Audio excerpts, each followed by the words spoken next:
हरिओम। कर्म और मोक्ष। भोजन आपके सामने पड़ा है, आपको भूख लग रही है। आप इस कर्म फल को स्वीकार या अस्वीकार करना आपकी इच्छा पर है कि आप चाहे तो खाना खाएं या चाहे तो ना खाएं। आप कर्म फल को स्वीकार व अस्वीकार कर सकते हैं। आपने 2 दिन से कुछ नहीं खाया और आपके सामने भोजन की थाली रखी है। अब आप पर है, आप चाहे तो उसे स्वीकार करें या स्वीकार नहीं करें, चाहे तो खाएं या फिर नहीं खाएं। यह कर्मफल आपकी इच्छा पर निर्भर करता है।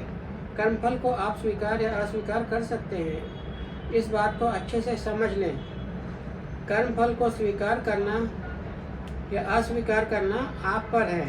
आप कर्म करने में स्वतंत्र हैं। न माया आपसे कर्म कराती है और न ब्रह्म आपसे कर्म कराता है। आप अपनी वासना के अधीन होकर कर्म करते हैं। आपने 1 सप्ताह से कुछ नहीं खाया। अब आपके सामने भोजन की थाली रख दी जाए तो आप पर निर्भर है कि आप चाहे तो भोजन करें या ना करें। इसी तरह कर्म फल होते हैं, अच्छे या बुरे।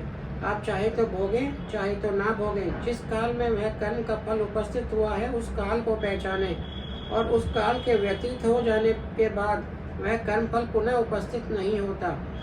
उसी काल में आपको वह अच्छा या बुरा फल मिलना है। आप उस काल को पहचानें।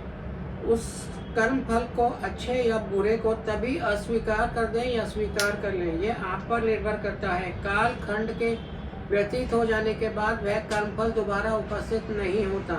अब आप उस कर्म फल को पहचानें कि वह, और उस काल खंड को पहचानें। जब आप इन दोनों को पहचानेंगे तब आप उस कर्म फल को स्वीकार या अस्वीकार कर सकते हैं। उस काल के व्यतीत हो जाने के बाद वह पुनः उपस्थित नहीं होता फल। हरिओम तत्सत।